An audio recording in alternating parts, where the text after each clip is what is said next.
Well, here we are on stage at Plays in the Park where they're preparing Beauty and the Beast, which is going to run July 16th through July 26th.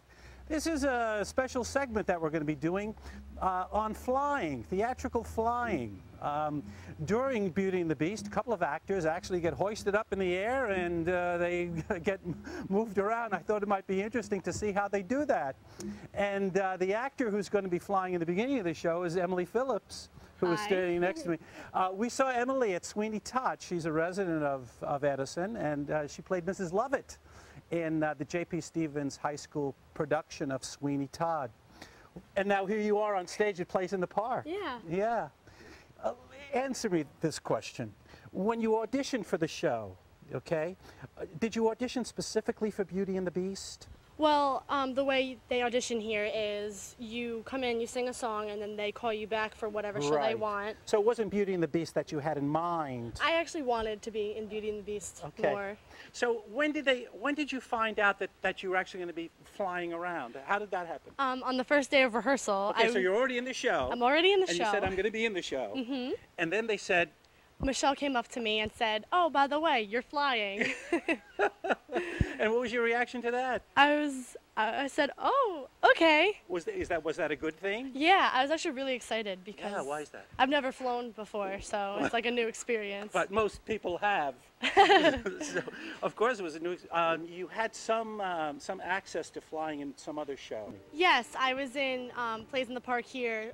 We did The Wizard of Oz, and the monkeys flew, and I was a monkey, and most of the other monkeys got to fly, but I got to carry Toto. You were the non-flying monkey. Yeah. You said Michelle, that's Michelle Cuevas, and she's the choreographer. Yes. So as the choreographer, does she give you flying choreography? She does. We first flew, and Isaac gave me a couple of movements. Okay, and then Isaac is the flying technician and instructor, right? Okay. And then Trent gave me a couple of things to do. Trent Van Doren is the director. Yes. Okay. So once you're in the air, you just don't get flown around. You got to do things. Right. So, I can't wait to see this. Yeah. Having fun? Yes. Yeah. Well, this is going to be a marvelous production. You can see behind me some of the tech that is being used to make this something of a Broadway look-alike. The costuming and the sets, and now we find out there's going to be flying. So you're in for a treat. July the 16th through the 26th, right here, Roosevelt Park in Edison. Come and see Beauty and the Beast. Doesn't run on Sundays, but it starts at 8:30. Sun goes down, the lights come up, and do a show. Good luck to you. Thank you. Thanks for spending time with us. No problem. This is Emily Phillips. Have you ever flown before? No. Do you have to go to the bathroom? No. Okay, good. All right, I'm here with Isaac Faust, and he's the fly guy. The name of his company is ZFX, and we trust that Isaac here is going to fly our actors around. You're here on a special assignment because the person who was supposed to be here is stuck in Guam. Is stuck in Guam. Yeah. So that tells me a little bit about your company. It's at least international. Tell me a little bit about ZFX. What do you do besides flying? ZFX started about 12 years ago, specializing in flying. Since then, they've moved on to set rentals, costume rentals, all kinds of things that have to do with flying shows specifically. Yeah, really? Okay. They can provide your entire flying show for you, technically. Now, there's a show in Guam that needs flying. Is that right? Yeah. There's shows there's a lot of international companies that use flying. The Philippines, Korea, Colombia, other South American countries. Right? So there's quite a call for flying in theater in general these days. And how about yourself personally? Where is your job taking you? You're from Cincinnati. Yeah, I'm living currently in Cincinnati. I've been everywhere in the States, but I've been also to Canada and Colombia. I haven't been. Well, I've also been to Korea, but that's. For the most part, my international travels were Korea and to Colombia. How interesting. Theatrical flying. Yeah, absolutely. Well, it's the newest medium, and the, lighting has been around forever, sound has been around forever, sets, painting, costumes, all those things have been around forever, and in the last 10 years, flying has really exploded. Almost every new show that's written has flying. Yeah, we met Isaac when he did Peter Pan here. There's a lot of flying in Peter Pan. Right. Yeah. I did the flying for Peter Pan here just a few years ago. Now you're going to see Isaac training some of the actors to do all the flying. Right. But besides teaching the actors how they have to conduct themselves with these harnesses and everything else, you're not here during the show, so you pass along that that responsibility to some others. Absolutely. I have to delegate the art form of operation off to locals, people who learn here from me yesterday and today how to operate the flying equipment so that it looks more like a flight and less like a harness and an apparatus. We really don't want it to be mechanical. We really want it to look as if the person is flying. It was not great being with lifted. Peter Pan, the stuff that you did. Yeah, well, the Peter Pan is one of the shows that really require the most intricate amount of flying. The Beast and the Enchantress here in this show, really it's more simple effects. We're looking for the same sort of aspects as far as we want it to look as if it's a flight and not as much as if it's a mechanical motion. So there's 3 operators backstage operating the flying equipment at any time, and then as well stage managers and stage hands on other parts of the stage to make sure that people are getting hooked up and unhooked safely. Is that right? So that everything is So safe how as many it can people be. are involved in getting one person in the air? I would say at a minimum 4 people, and it can be more than that depending on how complex the flight becomes. Now the actor in the second act who flies is a big guy. Yeah, he's a very big guy. Now how do you get somebody that size up in the air? Well, there's there's mechanical advantages. How do you get 10-ton blocks of stone to build pyramids up in the air? The technology's been around for thousands of years. Ropes and wires and pulleys and such. Really, what ZFX has done is they've refined it so that it's as invisible as it can be, it's as quiet as it can be, and it works in the medium of theater as best as it can. The people go up in the air. And then they move horizontally as well. Yes, absolutely. So you've got both of those. Yeah, and it's all operated by separate people. So it's like a dance in that each person plays off of the other person when they're operating the equipment. If one person does something out of step or out of time, then the rest of the people are thrown off, and they have to compensate. So you really have to choreograph it. It's choreographed exactly like a dance.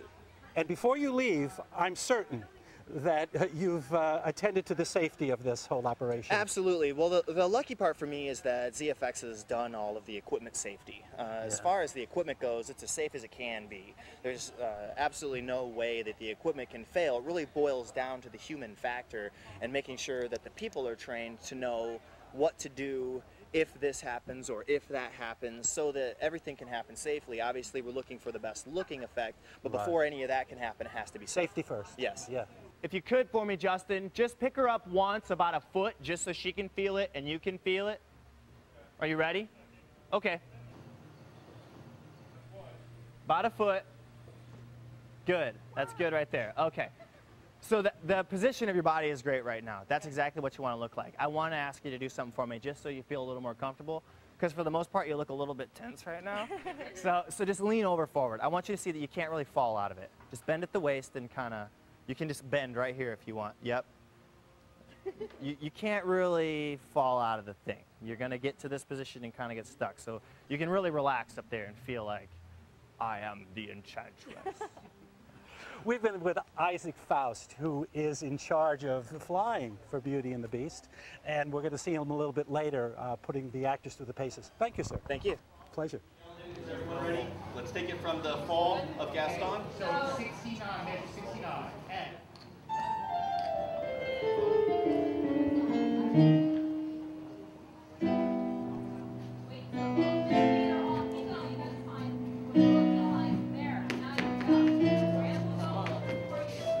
I'm here with Michelle Cuevas. She's a choreographer, and we've seen Michelle a number of times.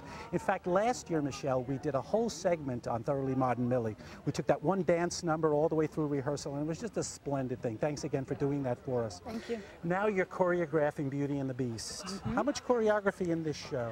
A lot more than people think. It's a big movement show. There's lots of dancing. Be Our Guest, of course, most people know. But there's at least, I'd say a dozen times I had to choreograph in the show, a dozen numbers or so. staging. Yeah, well, Yeah. I'm sure it'll be wonderful because you're doing it. Oh, thank you. Thank I'm a you. big fan of yours. Thanks. We're doing a segment, Michelle, on flying. So once we get an actor up in the air, okay, who tells them what to do when they're in the air? Okay, well, once the flying director talks to them about the mechanics, then I would help them with looking fluid and graceful up in the air. Especially, we have some special tricks that are going to happen. So I'm going to help the dancer who's playing the enchantress do that. Right. And then, of course, That's Emily Phillips. We met Emily. That's right, Emily.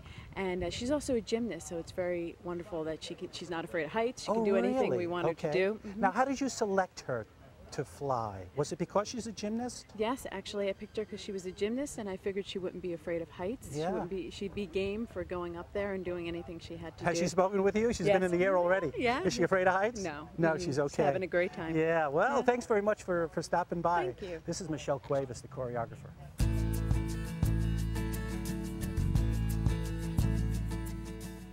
It's a two-part operation. You can see on stage, I'm actually lowering the cables by pulling on this. What I'm actually doing is just lifting this weight up. The weight is just holding those up in the air. It's to give you a little help with Haas because he's a big dude and we want the effect to be as smooth as possible. We're gonna do the enchantress to begin with. I'm gonna start her about here. You can see that I can, just with little subtle movements, control the turning of it, right? Now that's gonna change once you get weight in it. Because right now it wants to travel right away, whereas once I put weight in it, it's gonna wanna turn first, then travel. Right now there's 10 pounds or 20 pounds on there, so it's a little hard to tell with just that weight on there. But we're gonna put her in it. One thing I want you to keep your mind on is slack. You don't want to let this rest on the person's groin, right? We're gonna get them hooked up, and then you wanna take slack out because we don't want the cables just like laying all flappy for a few reasons. One, you can kind of hear the cables smacking the track. If you go from slack to tension too quick, they just ride like that far away from the track. Justin, the first thing I want you to do is I just want you to lower the weight or give her the weight so she can feel what that feels like. He's got an assisted weight over there. It's helping him lift all the weight. So, did you let go of it already? Are you there? So that's what it feels like. I'm going to encourage him to, after you get in the position for the hag, to just let that go. So this is what it's going to feel like while you're pointing at him, and then as you drop the hag, and then you'll go up from here. Because if he tries to transition too quickly, he'll end up dropping that weight, and it'll, and now you won't like that. Okay, so let's lift her up a little higher than this. Good. Now, as you pull, Chris, as you pull towards yourself, I want you to sort of get the feel for that. It's going to turn her first, and then it'll start to travel.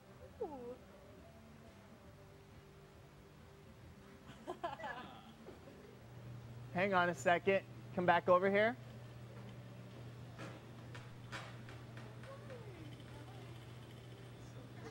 Okay, that's fine.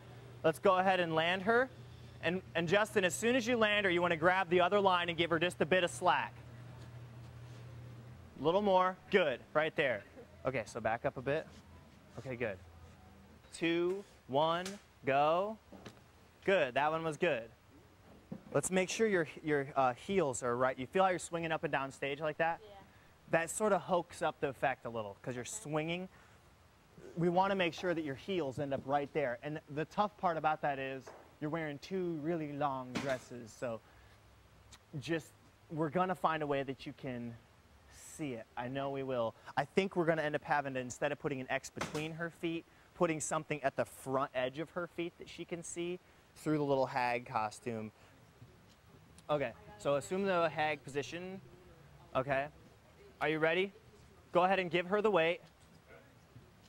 I'm gonna do a 3, 2, 1, go. On the 4th count or on the go, you're just gonna drop the mask off. As he sees it clear you, he's gonna go ahead and lift you up. Are you ready for that? Are you ready? 3, 2, 1, go. Good. Okay, let's do that again. Nah, do it faster. Hold on. Let me give you a little tip. Well, I hope you enjoyed that special segment on theatrical flying here at Plays in the Park. Once again, if you want more information about the shows playing in the area, go to our website, www.nj-onstage.tv. Thanks again to Gary Cohen for having us in, and to Trent Van Doren, the director, for letting us interrupt his rehearsal. I'll see you at the theater.